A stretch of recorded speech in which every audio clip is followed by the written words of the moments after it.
Students ఈ వీడియోలో మనం SN1 రియాక్షన్స్ ఒక 2 ఎగ్జాంపుల్స్లో చూద్దాం. ఇక్కడ నేను తీసుకున్న ఎగ్జాంపుల్ ఏంటంటే కార్బన్కి 3 మిథైల్స్ అటాచ్ అయ్యి ఉన్నాయి. ఇక్కడ తీసుకున్న ఎగ్జాంపుల్లో కార్బన్కి 3 ఫినైల్స్ అటాచ్ అయ్యి ఉన్నాయి.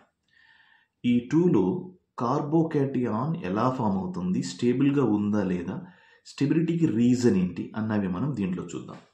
సో రెండు SN1 రియాక్షన్స్, ఎందుకంటే దిస్ ఈజ్ టెర్షరీ కార్బన్ అనమాట. ఇది carbon which is attached to 3 methyl groups, carbon which is attached to 3 phenyl groups. So ఇది SN1 రియాక్షన్ కాబట్టి rate of the reaction is directly proportional to only concentration of the alkyl halide. CH3 thrice CBr మీదే depend అయి ఉంటుంది, OH- మీద depend అవ్వదు. So step 1 అసలు ఎట్లా జరుగుతుంది?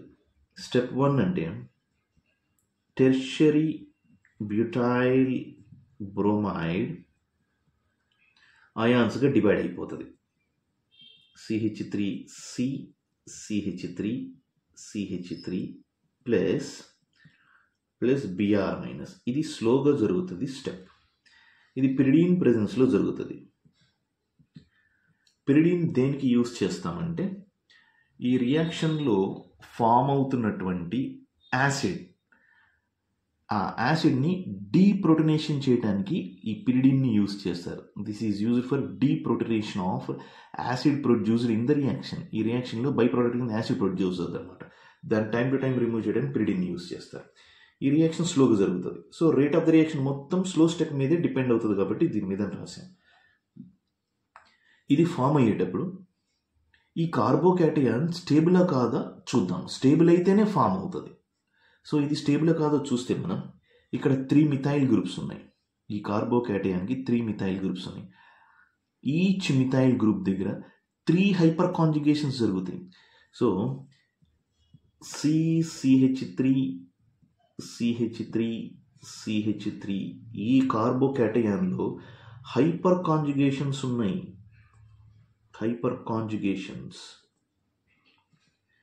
ఎన్ని హైపర్ కాంజుగేషన్స్ ఉన్నాయి? ఒక్కొక్క మిథైల్ గ్రూప్ నుంచి 3 వస్తాయి. 3 హైడ్రోజన్స్తో 3 హైపర్ కాంజుగేషన్స్. అట్లాంటి హైడ్రోజన్స్ 9 ఉన్నాయి కాబట్టి హైపర్ కాంజుగేషన్స్ 9 ఉన్నాయి. As the number of hyperconjugations increases, stability also increases. So దీనికి 9 హైపర్ కాంజుగేషన్స్ ఉన్నాయి కాబట్టి ఫామ్ అయినటువంటి కార్బోకాటియాన్ హైలీ స్టేబుల్. సో దీంట్లో ఏ రియాక్షన్ జరుగుతుందంటే SN1 రియాక్షన్ జరుగుతుంది ఇలా టెర్షరీ ఫామ్స్లో ఉన్నప్పుడు. సో ఈ మిథైల్ గ్రూప్స్ ఉండటం వల్ల ఎందుకు స్టెబిలిటీ వచ్చిందంటే రీజన్ ఏమని చెప్పాలి అంటే హైపర్ కాంజుగేషన్స్ వల్ల దీనికి స్టెబిలిటీ వచ్చింది అని చెప్పాలి. ఇప్పుడు మనం ఏం చేద్దామంటే దీన్ని స్టడీ చేద్దాం. సెకండ్ ఎగ్జాంపుల్లో మనం ఏం తీసుకున్నాం? కార్బన్కి 3 ఫినైల్స్ అటాచ్ అయ్యి ఉన్నాయి. సో ఈ 3 ఫినైల్స్ని అటాచ్ చేస్తే rate of the reaction, so rate equal to some constant K into C6H5 thrice CBr. ఈ ఆల్కైల్ హ్యాలైడ్ మీదే కంప్లీట్గా rate of the reaction depend అయి ఉంటుంది. సో ఇప్పుడు మనం దీంట్లో స్టెప్ 1 చేద్దాం. సో దీంట్లో స్టెప్ 1 ఏం జరుగుతుంది? So this is attached to 1 phenyl group and this is attached to another phenyl group, here another phenyl group. So ఇది ఇనీషియల్గా ఏమవుతుందంటే అయాన్స్గా డివైడ్ అయిపోతుంది. So 3 phenyls attached to a single carbon.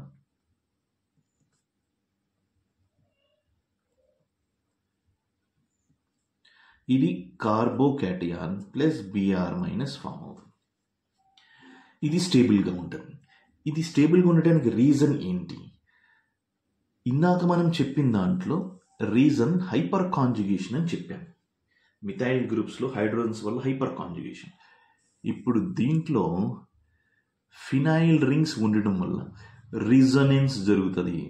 So ఈ benzene రింగ్లో resonance జరుగుతుంది, ఈ benzene రింగ్లో రెజొనెన్స్ జరుగుతుంది, ఈ బెంజీన్ రింగ్లో రెజొనెన్స్ జరుగుతుంది. అంటే ఈ 3 ఫినైల్ గ్రూప్స్లో రెజొనెన్స్ జరుగుతుంది.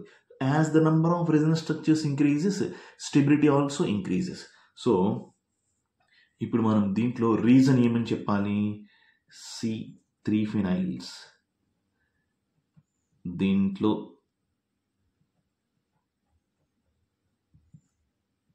రీజన్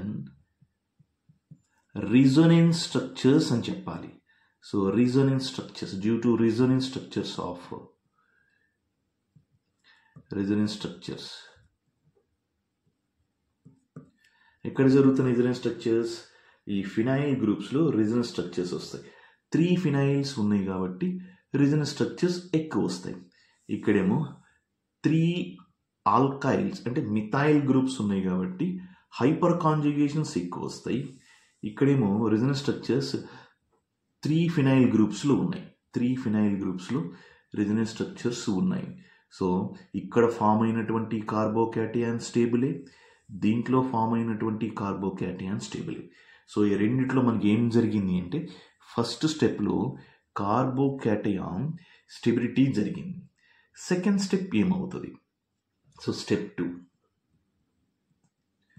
ఈ స్టెప్ 2లో ఫామ్ అయినటువంటి కార్బోకాటయాన్ OH మైనస్తో రియాక్షన్ చేసి ఆల్కహాల్ని ఫామ్ చేస్తుంది, టెర్షరీ బ్యూటైల్ ఆల్కహాల్. ఇది ఫాస్ట్ స్టెప్. ఫాస్ట్ స్టెప్ని మనం క్యాచ్ చేయలేం. సో అందుకని rate of the reaction completely depends upon only alkyl halide. Alkyl halide మీద కంప్లీట్ డిపెండ్ అవుతుంది. ఇది ఫాస్ట్ కాబట్టి మనం ఇది క్యాచ్ చేయలేం, స్లో దాన్ని మనం క్యాచ్ చేస్తాం. సో అట్లాగే దీంట్లో కూడా ఈ రియాక్షన్లో కూడా సెకండ్ స్టెప్ 2. సో ఫామ్ అయినటువంటి ఈ కార్బోకాటయాన్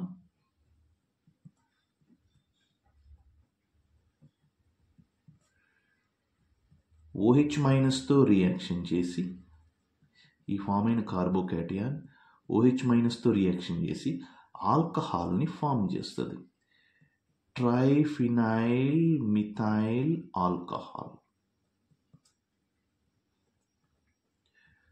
ట్రైఫినైల్ మిథైల్ ఆల్కహాల్ని ఫామ్ చేస్తుంది. సో ఇది కూడా fast step.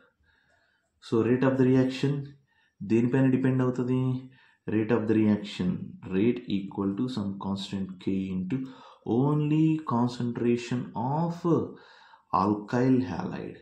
So C6H5 thrice CBr మీద కంప్లీట్ రియాక్షన్ మొత్తం డిపెండ్ అయి ఉంటుంది. సో దీనికి రీజన్ ఏంటంటే హైపర్ కాంజుగేషన్. ఈ కార్బోకాటయాన్ స్టెబిలిటీకి హైపర్ కాంజుగేషన్ రీజన్. నెక్స్ట్ ఈ కార్బోకాటయాన్ స్టెబిలిటీకి రెజొనెన్స్ స్ట్రక్చర్స్ రీజన్.